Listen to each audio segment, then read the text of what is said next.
During the Second World War, they were called Foo Fighters, and in 1946, as they flew over Scandinavia, they were known as ghost rockets. It wasn't until Boise, Idaho businessman Kenneth Arnold saw them near Mount Rainier, Washington, that they became flying saucers. Although the official investigation wouldn't be launched for another 6 months, the Arnold sighting was the first one to receive major coverage in the United States. Army Air Force's investigations, working out of the 4th Air Force Headquarters, became deeply involved in the Arnold sighting. Arnold made his sighting of the strange objects flying one behind the other at about 9,500 feet at a speed he estimated to be more than 1,500 miles an hour. This was something that clearly wasn't made in secret projects hidden in the mountains of New Mexico, and it wasn't something that was made by the Soviet Union as they began to press for world domination. This was something strange that had no ready explanation, other than it was strange and almost impossible to believe. When Arnold landed later in the afternoon on June 24th in Yakima, Washington, he told the assembled reporters what he had seen. In the course of describing the objects, he said they moved with a motion like that of saucers skipping across the water. The shape, however, according to drawings that Arnold completed for the Army, showed objects that were heel-shaped with a blunt nose. In later drawings, Arnold elaborated, showing objects that were crescent-shaped with a scalloped trailing edge and even a clear canopy over the cockpit. Later, Arnold would provide the military with a written description of the events in a document that was originally classified, but that has long since been released. Arnold wrote, "On June 24th, I had finished my work, and about 2 o'clock I took off for Chehalis, Washington Airport with the intention of going to Yakima, Washington. I flew directly toward Mount Rainier after reaching an altitude of about 9,500 feet, which is the approximate elevation of the high plateau from which Mount Rainier rises. There was a DC-4 to the left and to the rear of me, approximately 15 miles distance, and I should judge a 14,000-foot elevation. I hadn't flown more than 2 or 3 minutes on my course when a bright flash reflected on my airplane. It startled me, as I thought I was too close to some other aircraft. I looked every place in the sky and couldn't find where the reflection had come from until I looked to the left and the north of Mount Rainier, where I observed a chain of 9 peculiar-looking aircraft flying from north to the south at approximately 9,500-foot elevation and going, seemingly, in a definite direction of about 170 degrees. The objects, were approaching Mount Rainier very rapidly, and I merely assumed they were jet planes. Anyhow, I discovered that this was where the reflection had come from, as 2 or 3 of them every few seconds would dip or change their course slightly, just enough for the sun to strike them at an angle that reflected brightly on my plane. I thought it was very peculiar that I couldn't their tails, but assumed they were some type of jet plane. I was determined to clock their speed, as I had 2 definite points I could clock them by. I watched these objects with great interest, as I had never before observed airplanes flying so close to the mountaintops. I would estimate their elevation could have varied 1,000 feet one way or another, up or down. They flew like many times I have observed geese to fly in a rather diagonal chain-like line, as if they were linked together. Their speed at the time did not impress me particularly, because I knew that our Army and Air Forces had planes that went very fast. A number of newsmen and experts suggested that I might have been seeing reflections, or even a mirage. This I know to be absolutely false, as I observed these objects not only through the glass of my airplane, but turned my airplane sideways where I could open my window and observe them with a completely unobstructed view. When these objects were flying approximately straight and level, there were just a black, thin line, and when they flipped was the only time I could get a judgment as to their size.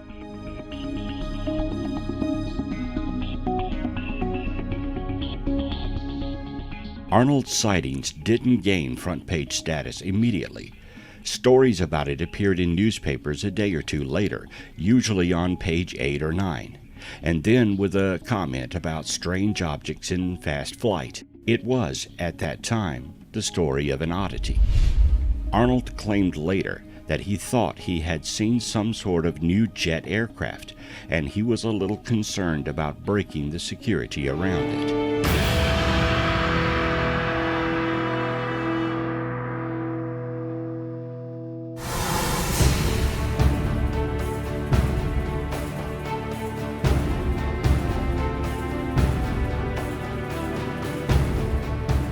First Lieutenant Felix Eugene Moncla Jr., presumed dead, was a United States Air Force pilot who disappeared while performing an air defense intercept over Lake Superior in 1953.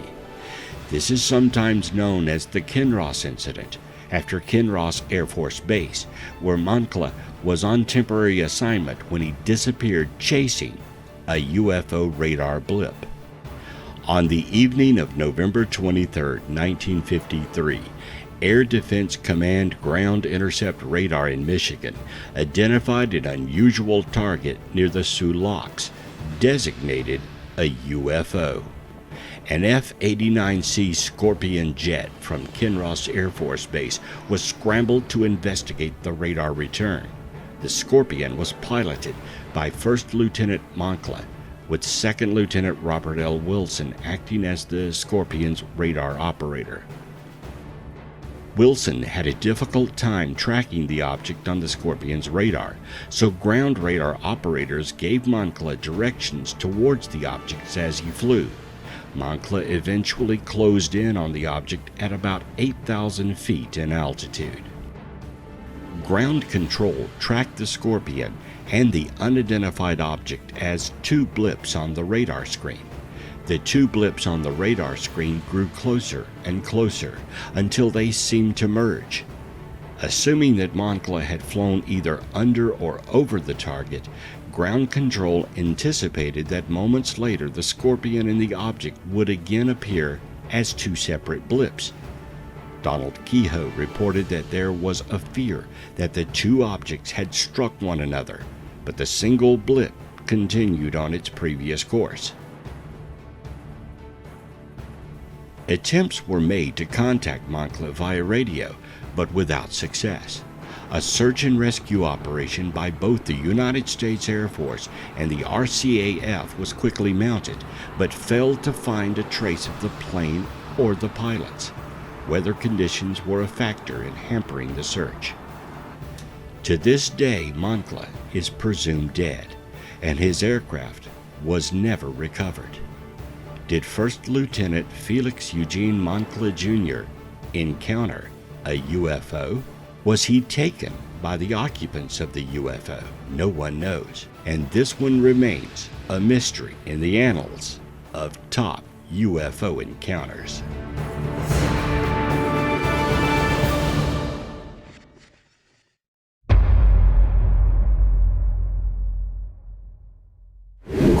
Like that, 15 miles in a fraction of a second. I disengaged the autopilot to push the nose over because we were at a collision course.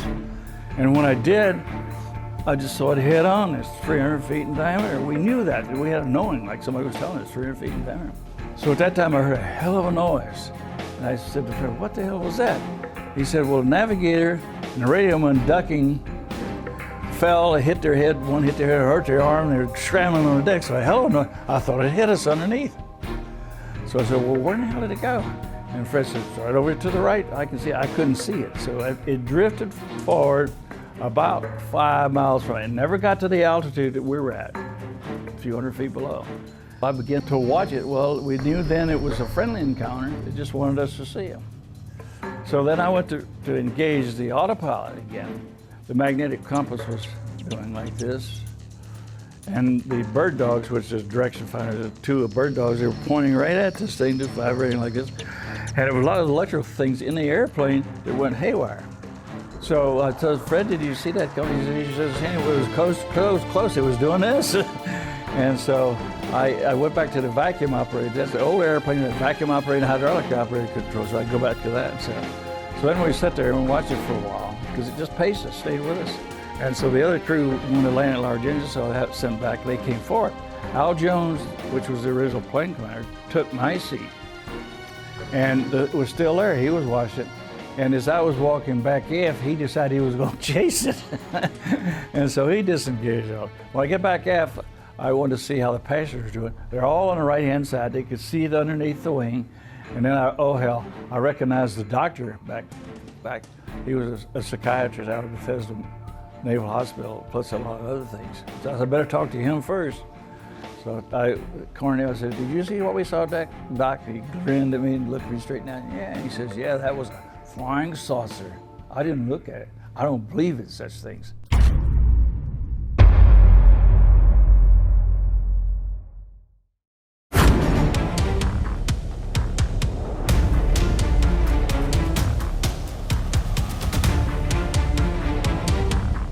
On November 23, 2019, a UFO was captured on video in Tucson, Arizona. The remarkable 40-minute video was released by the Department of Homeland Security and was recorded by a DHS spy plane equipped with FLIR optical technology. The spy plane's purpose was to discover drug smugglers over the Arizona regions. 20 minutes into the flight, the UFO was spotted and tracked for a full 40 minutes. The footage was examined by the UFO AC Research Group, and it was determined that the unusual aircraft was unnatural and unidentifiable. The DHS launched their own investigation and to this day have not produced an explanation. The speed of the craft was estimated to be 90 to 200 miles an hour, and it would make abrupt turns and variations in flight, even rotating at certain times. The length was determined to be 5 to 6 feet long, and a smaller ball-shaped craft flying with it at close proximity was captured in the footage. Most importantly, the craft did not appear to emanate heat or any form of energy.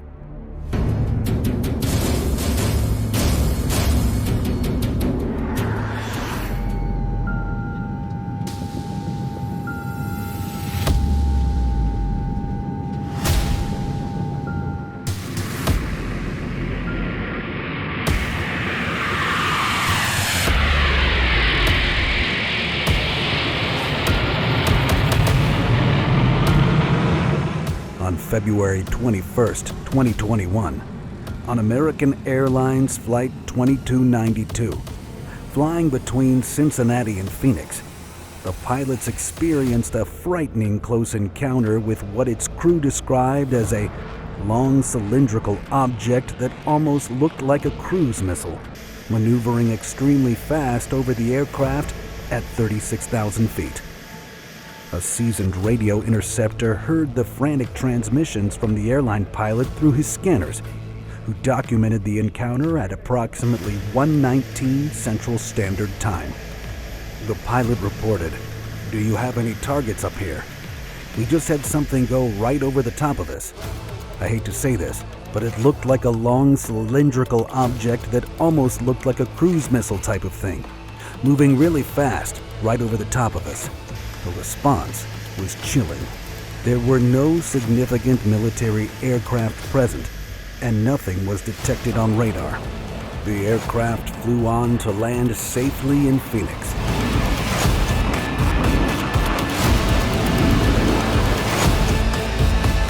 This incident was similar to an encounter that occurred in the same area 3 years prior, when a Learjet and an airliner both had close encounters with unidentified objects. No investigation followed on either events, and they remain a mystery to this day.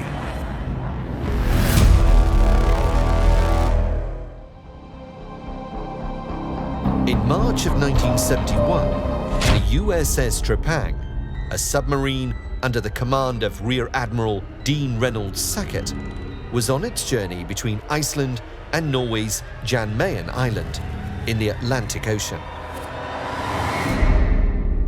While testing its weapons under the ice caps, the submarine came upon an unidentified flying object by accident. Alarmed by what they were seeing, photographs of not one, but several crafts were taken. These photographs have remained top secret, but were leaked to a French paranormal magazine by an anonymous source. Experts who have analyzed the photos have declared them credible. 3 U.S. Army veterans have withheld their unusual encounter that occurred in 2014 that was ultimately suppressed by their commanding officers. Years later, in light of the Pentagon hearings, the veterans felt comfortable to come forth with what they witnessed.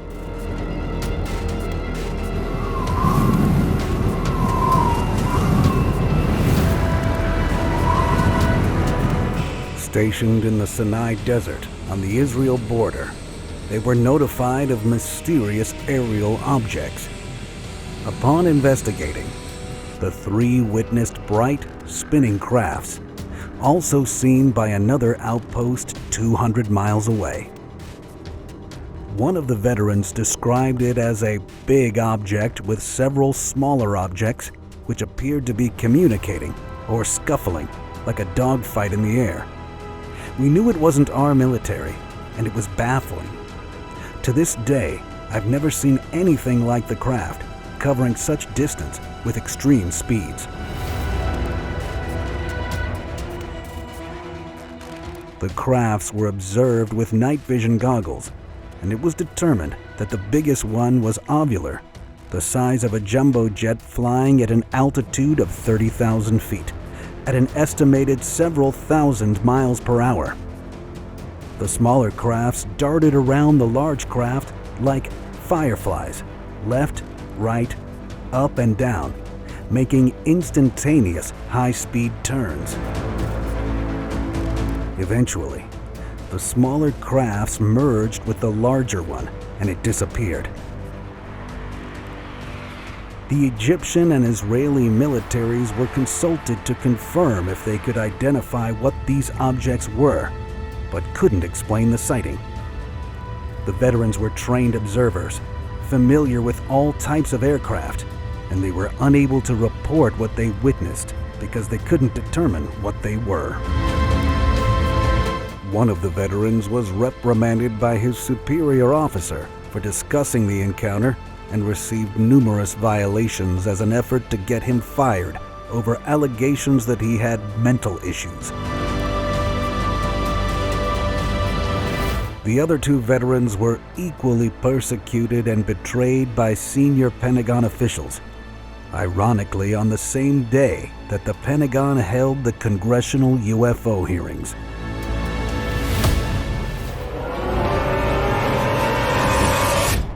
Some of the most compelling evidence that UFOs are real and originate from somewhere else comes from encounters involving the military itself. One such encounter involved the USS FDR crewman Chester Brzezinski, who described what occurred in the year 1958. He stated that he was on a shakedown cruise when a small light appeared in the sky that began following the ship. The mysterious white ball of light accelerated and came so close in range that Brzezinski could make out figures inside the craft. His impression was that these beings were not human. He described the size of the craft as 75 to 100 feet long, and at times would change colors. A strong heat wave emanated from the craft. He recalls feeling the heat on his face as he gazed upon the silhouettes of the occupants looking at them. Then, all at once, the base of the craft turned cherry red, and the object vanished from sight in a flash. The crew members were stunned, and soon after were abruptly transferred. A CIA investigation ensued, but as Brzezinski later stated, thus began a massive cover-up. There is no official record of this incident ever happening.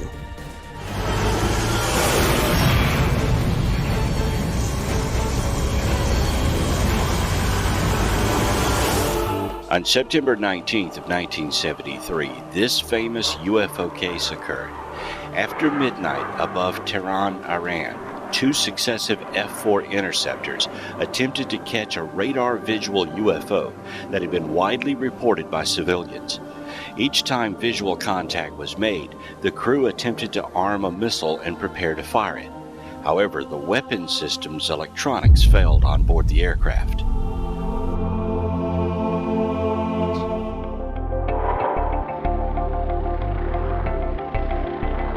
Another famous case occurred the next day, October 18, 1973, over Mansfield, Ohio, at 11:05 p.m. Captain Lawrence J. Cohn, aboard an Army Reserve helicopter, encountered a domed craft-like object that beamed green light into the cockpit and lifted the helicopter off course. The Army helicopter was returning from Columbus, Ohio to Cleveland, Ohio, and southeast of Mansfield Airport, while flying at an altitude of 2,500 feet. On board, SSG Yancek observed a red light on the east horizon, 90 degrees to the flight path of the helicopter. Approximately 30 seconds later, Yancek indicated the object was converging on the helicopter at the same altitude and at an airspeed in excess of 600 knots towards a mid-air collision. Cohn observed the converging object, took over the controls of the aircraft, and initiated a powered descent from 2,500 feet to 1,700 feet to avoid any impact. All radios went dead. The crew expected impact, but instead, the object hesitated momentarily over the helicopter, then slowly continued on a westerly direction, accelerating due west of Mansfield Airport, then turning 45 degrees to the northwest. Captain Cohn indicated the altimeter read a 100 feet per second climb and read 3,500 feet with the collective in the full down position. Cohn returned the aircraft to 2,500 feet and flew back to Cleveland, Ohio. The flight plan was closed, and the FAA Flight Service Station was notified of the incident. The radio returned to normal 10 minutes after the incident. Some witnesses on the ground reported seeing the helicopter as well as an object like a blimp and as big as a school bus hovering above the helicopter. The object was cigar-shaped, metallic gray with a dome on top. It was about 60 feet long, without any portholes or intake openings that could be seen. It was displaying a red light in the nose, a green spotlight at the back, which swept around and shone into the cabin. It was described from the ground by witnesses like rays coming down, and the helicopter, the trees, the road, and everything turned green. February 2nd, 1973, in Auckland, New Zealand, at about 2 a.m., an intense blue-white light paced a Grand Commander aircraft for 20 to 25 seconds. The navigation instruments malfunctioned. Captain Peter Telling, flying the aircraft at an altitude of 10,000 feet over the Uhura Beacon area, thought he had a fire in his starboard engine. About 30 yards from the aircraft was a ball of intense bluish-white light, like a welding arc that was 20 feet in diameter, and stayed with his aircraft for several seconds. All of his instruments rotated wildly during the encounter.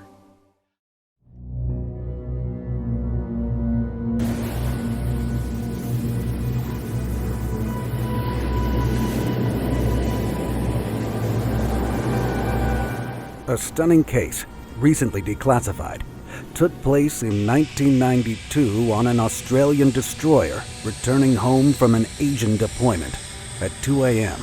on a clear night on the bridge of the destroyer. A Navy serviceman and 4 other colleagues on night watch duty witnessed an unusual cylindrical object hovering over the ship's bridge wing. A sonar technician who would later qualify to become one of the elites of the Australian Navy's Special Forces stated, "I looked up, and there was this long cylindrical silver object, about 20 meters long, with a heat haze around it. It was following us no more than 500 meters away. We could see it very clearly in the night sky. I called out to the officer of the watch. and 5 of us all looked up at this thing for at least a good minute. Then, it instantly accelerated and then disappeared into the distance. The acceleration was amazing, instantaneous. It just disappeared in the blink of an eye. 30 years later, he remains adamant that what he witnessed could not have been a conventional aircraft, balloon, or drone. To this day, he has no explanation for what he and his colleagues saw. Due to the stigma at the time of reporting UFO incidents, he remained silent until now.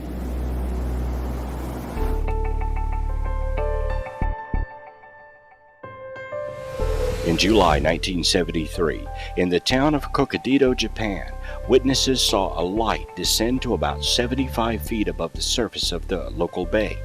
A tube then began pulling water up into it. The witness described it as smooth and round as a ping pong ball, with small windows around the center of the object. He saw 2 eerie shadow-like figures, which he said were too small and deformed to be called the shadows of men. On July 16th, in Palamo, Spain, at 6:30 p.m., Miguel Ramiro Fernandez de Cordoba was flying a forest fire aircraft with a clear sky and good visibility. Suddenly, he saw a strange object which looked like a rugby ball cut in half.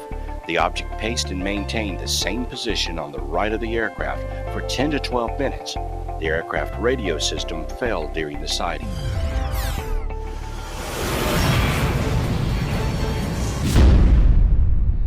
U.S. Air Force Captain Robert Salas relates his UFO incident. My security guard says, "Sir, there's a glowing red object hovering right outside the front gate. I'm looking at it right now. I've got all the men out here with their weapons drawn." The nuclear-tipped warheads went into a no-go condition, meaning they could not be launched. We lost anywhere between 16 to 18 ICBMs. At the same time, UFOs were in the area and were observed by airmen. Bob Kaminsky headed up the organization to look at all aspects of these shutdowns. He was told by his boss that the Air Force said, "Stop the investigation. Do no more on this and do not write a final report." This is very unusual, especially in light of the fact that headquarters was stating this was of extreme importance. The Carson Sink case was a famous UFO incident that occurred over the Carson Sink in western Nevada in the United States on July 24, 1952. The 2 pilots who witnessed the incident were Lieutenant Colonel John L. McGinn and Lieutenant Colonel John R. Barton, both veteran flyers with distinguished military careers. The UFOs were bright silver in color with a delta wing airfoil, but without tails or flight canopies, which every known aircraft possessed.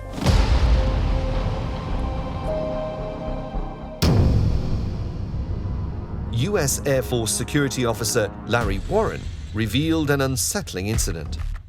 They said, "We are going to show you a film that might help you put in perspective what you gentlemen have witnessed." They ran the film. The best clip on it showed the berets of the 5th Special Forces in Vietnam with low scrub brush and a guy with a camera. He turns the camera and this giant green thing rises out of the brush very slowly and deliberately, below where they are, up to face level. Shrubbery and brush is falling off this massive thing. I'll never forget that in my life. The only reason I have my records is because I was advised to steal some of them by an Air Force colonel, because he said they would vaporize me.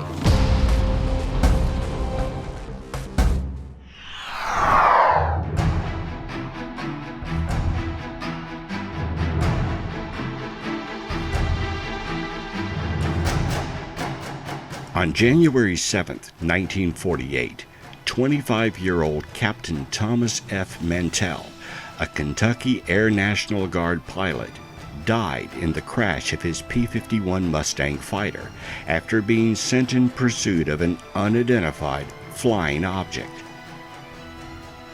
The event was among the most publicized early UFO incidents. Later investigation by the United States Air Force Project Blue Book indicated that Mantell may have died chasing a skyhook balloon, which in 1948 was a top-secret project that Mantell would not have known about. Mantell pursued the object in a steep climb and disregarded suggestions to level his altitude. At high altitude, he blacked out from a lack of oxygen. His plane went into a downward spiral and crashed. In 1956, Air Force Captain Edward J. Ruppel, the first head of the Project Blue Book, wrote that the Mantell crash was one of 3 classic UFO cases in 1948 that would help to define the UFO phenomenon in the public mind, and would help convince some Air Force intelligence specialists that UFOs were a real physical phenomenon. The other 2 classic sightings in 1948 were the Charles Whitted UFO encounter and the Gorman dogfight. Historian David M. Jacobs argues the Mantell case marked a sharp shift in both public and governmental perceptions of UFOs. Previously, the news media often treated UFO reports with a whimsical or glib attitude reserved for silly season news. Following Mantell's death, however, Jacobs notes, the fact that a person had died in an encounter with an alleged flying saucer dramatically increased public concern about the phenomenon. Now, a dramatic new prospect entered throughout the UFO community.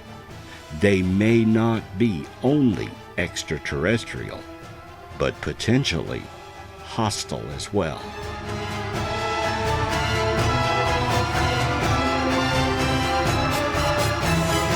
The Cash Landrum incident was a reported unidentified flying object sighting in 1980, which the witnesses insist was responsible for damage to their health.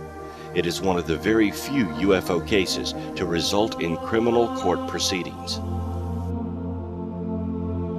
The Rendlesham Forest incident is the name given to a series of reported sightings of unexplained lights and the alleged landing of an extraterrestrial spacecraft in the Rendlesham Forest, Suffolk, England in late December 1980. It is perhaps the most famous UFO event to have happened in Britain, ranking amongst the best-known UFO events worldwide. Watch, straight ahead off my flash right there. There it is. Hey, I see it too. What is it? We don't know, sir. Can I get some? Yeah, it's a strange, small red light. Looks to be maybe a quarter to half mile, maybe further out.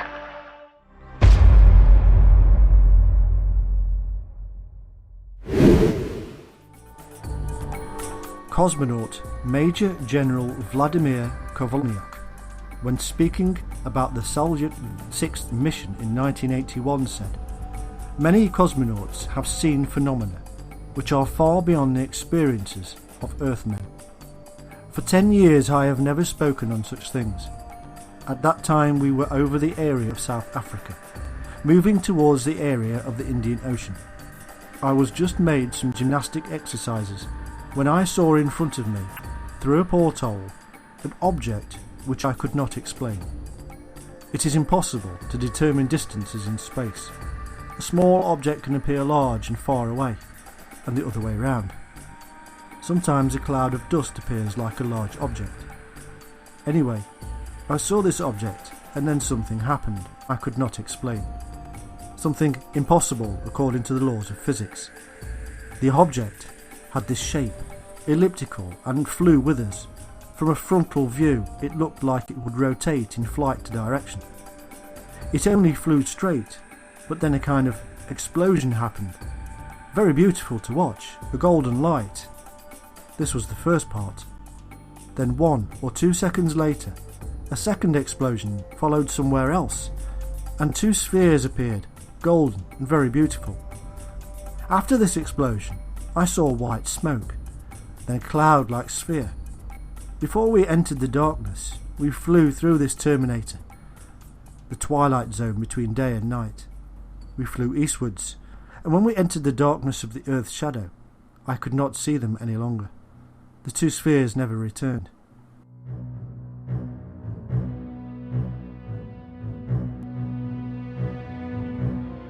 It appears that the Russians don't silence their cosmonauts half as much as the Americans.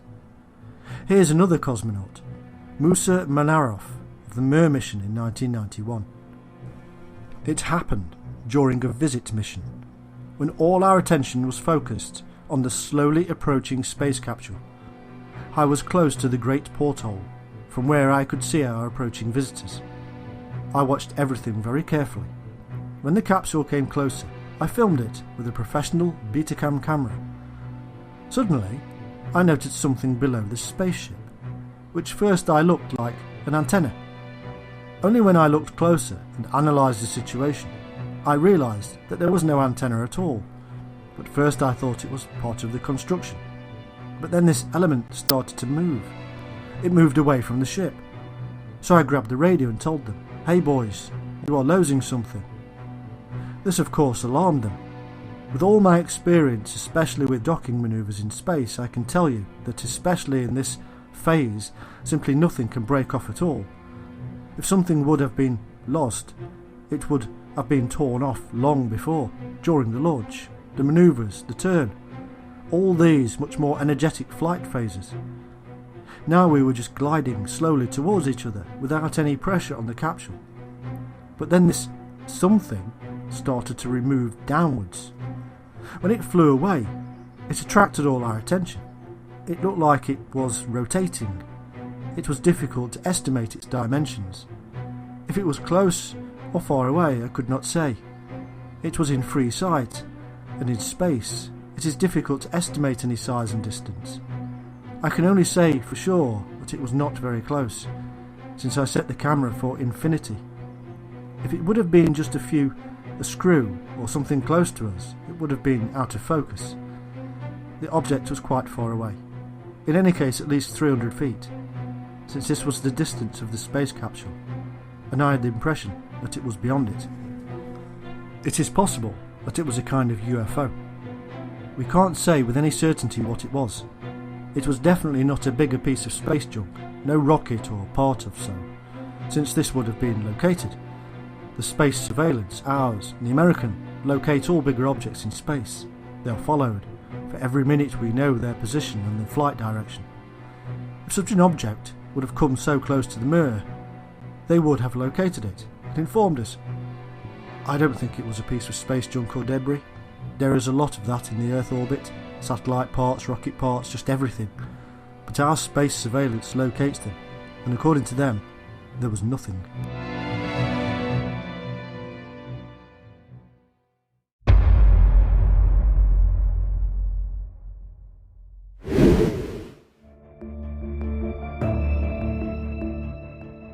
Joseph A. Walker was sent on direct missions to detect and photograph UFOs. At least, this is what Walker claimed himself.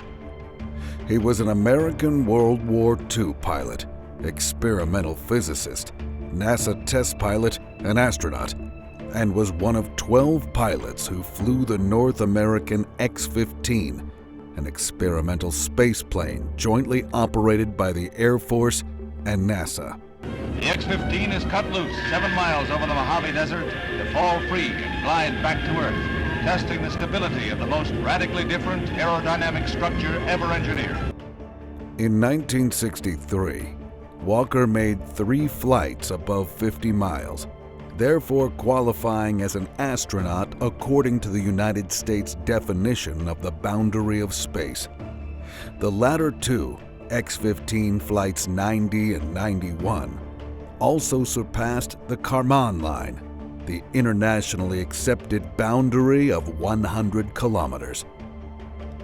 Making the latter flights immediately after the completion of the Mercury and Vostok programs, Walker became the first person to fly to space twice.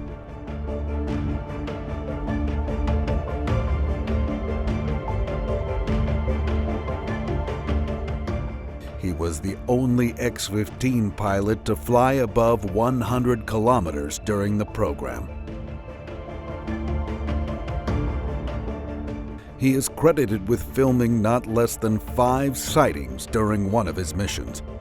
None of the films have ever been released to the public.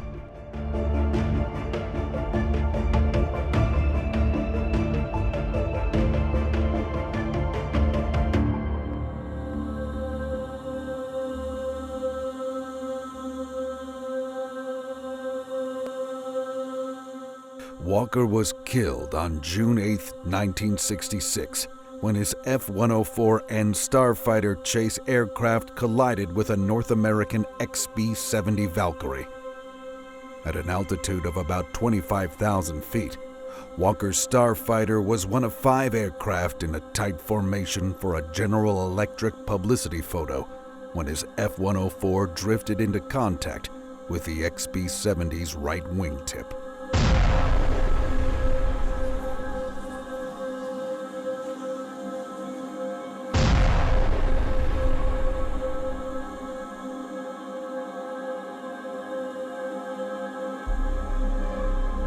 The plane flipped over, passed over the top of the XB-70, striking both its vertical stabilizers and its left wing in the process, and exploded, killing Walker.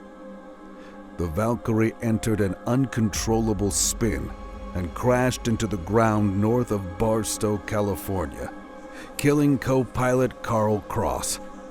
Its pilot, Alvin White, one of Walker's colleagues from the Man in Space Soonest program, ejected and was the sole survivor. The USAF summary report of the accident investigation stated that, given the position of the F-104 relative to the XB-70, the F-104 pilot would not have been able to see the XB-70's wing, except by uncomfortably looking back over his left shoulder.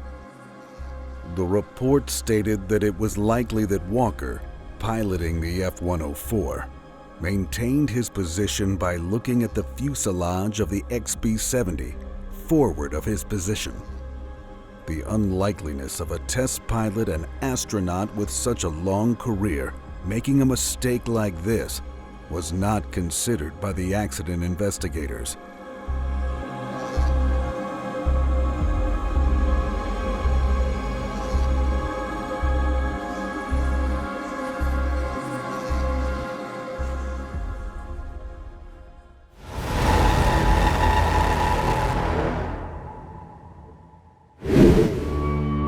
There is a man who worked for NASA as a spacecraft operator at the Kennedy Space Center in Florida.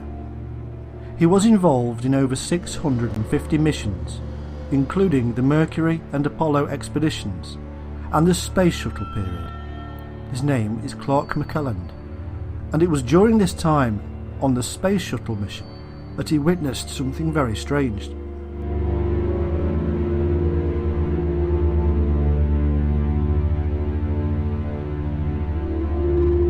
According to McClelland, he was monitoring the mission from his desk at the Kennedy Launch Control Center when he saw something.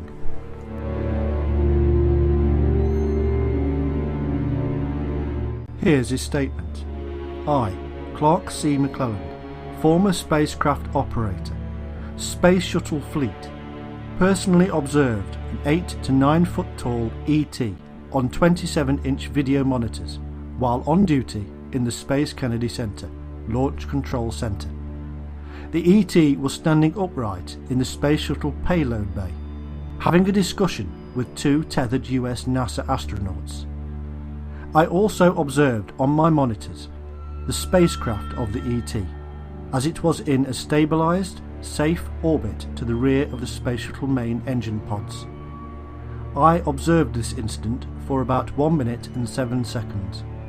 Plenty of time to memorize all that I was observing. It was an ET and alien starship. Could he have been mistaken, seeing something different, and his mind filled in the gaps?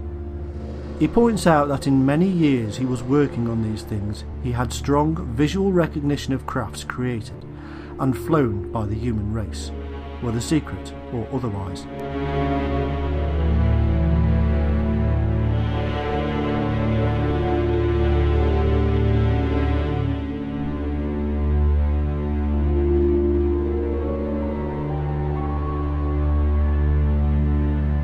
He claims that he was not the only witness and that colleagues secretly confided that they too had witnessed the alien.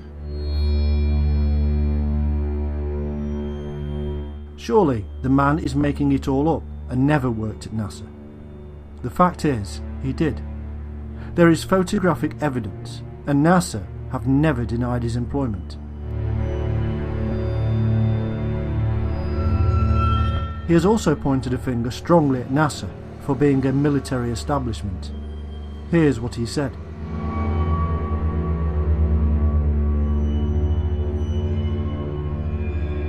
The Pentagon owns NASA.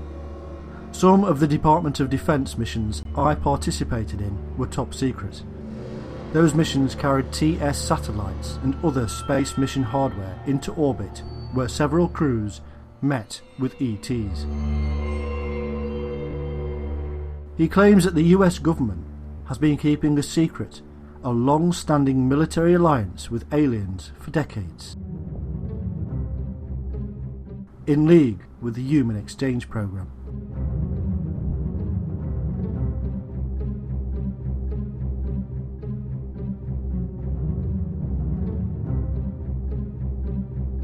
A close friend of McClelland is the astronaut Edgar Mitchell. He has openly stated his belief in aliens visiting Earth.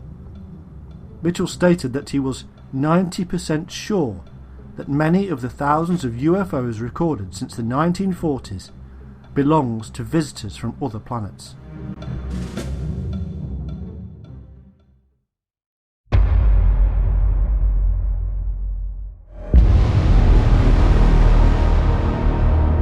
Mysterious lights emanating from what appear to be spacecrafts jettison out of the Earth's atmosphere. Just as the objects come into focus, NASA's live video feed from the International Space Station is abruptly cut off. A growing pattern has emerged over the years. Continual incidents of alien crafts caught on camera hovering over the Earth's atmosphere, or in some cases, departing Earth on course to deep space. Videos of these incidents, shared on YouTube, have received millions of views and created a public awareness of a deliberate conspiracy to cloak the truth by NASA. One avid observer of the video feeds stated that UFOs do appear regularly, and like clockwork, NASA cuts the feed when the UFO gets close to the station. July 2016. A mysterious object appeared moving towards the International Space Station. A viewer of the live feed stated that it was diamond-shaped. As the object neared the station, the transmission was suddenly terminated. January 2017. An observer was viewing the live feed when suddenly the feed cut out. Seconds later it came back on and a mysterious object appeared. He stated that at first it was small, then grew bigger, lasting 25 seconds. He commented that it must have been an alien craft due to its odd maneuvers and altitude.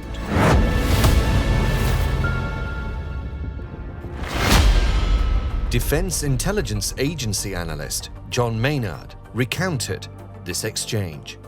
I said, "Now this is supposed to be a system that tracks radar anomalies on Earth, right?"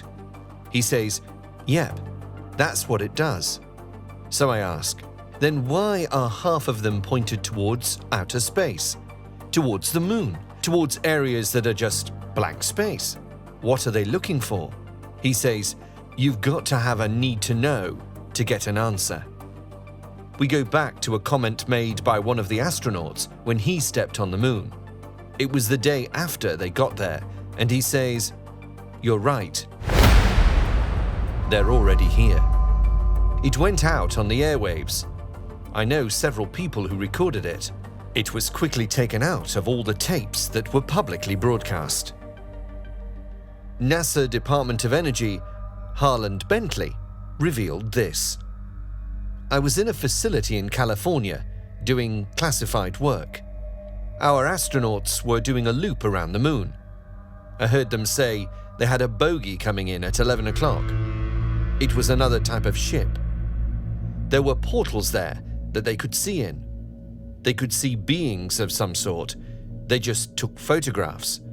After a few thousand miles, they took off from the capsule and went away.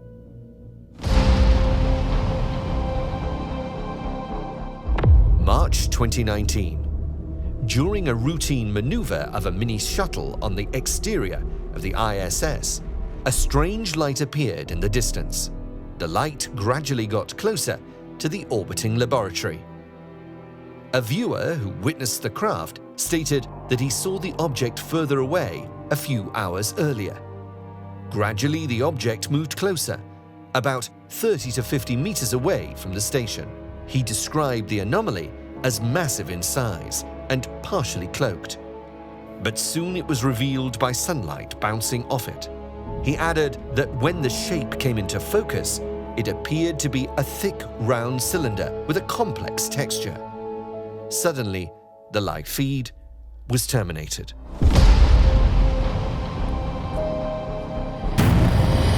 In the early 1950s, astronaut Gordon Cooper was assigned to a jet fighter group in Germany. While stationed there, he remembers very vividly the week an entire formation of circular objects passed over the airbase on an almost daily routine. But that's not all. While a project manager at Edwards Air Force Base, just 3 years before entering America's space program, Cooper had assigned a team of photographers to an area of the vast dry lake beds near Edwards. The former astronaut disclosed that while the crew was deployed, they spotted a strange-looking craft above the lake bed, and they began filming it. Cooper says the object was very definitely hovering above the ground, and then it slowly came down and sat on the lake bed for a few minutes. During this time, the motion picture cameras were filming.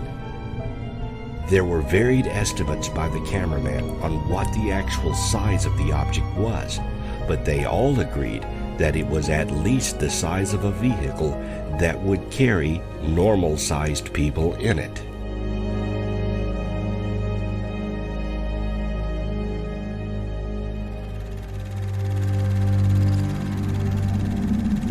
Colonel Cooper was not fortunate enough to be outside at the time of this incredible encounter, but he did see the films as soon as they were rushed through the development process.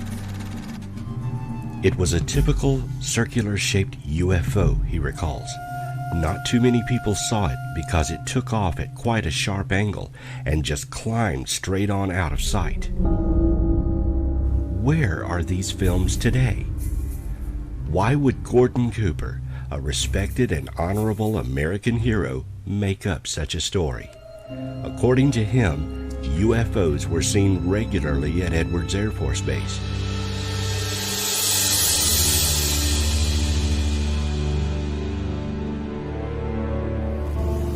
Worldwide during 1973, UFOs were also being reported. Spain experienced a major flap along with Brazil, Belgium, and Australia. And on September the 20th of 73, the 59th day of flight of Skylab 3, astronauts witnessed and photographed a strange red object. Not more than 30 to 50 nautical miles from them, Alan Bean, Owen Garrett, and Jack Lossman reported the object was brighter than any of the planets.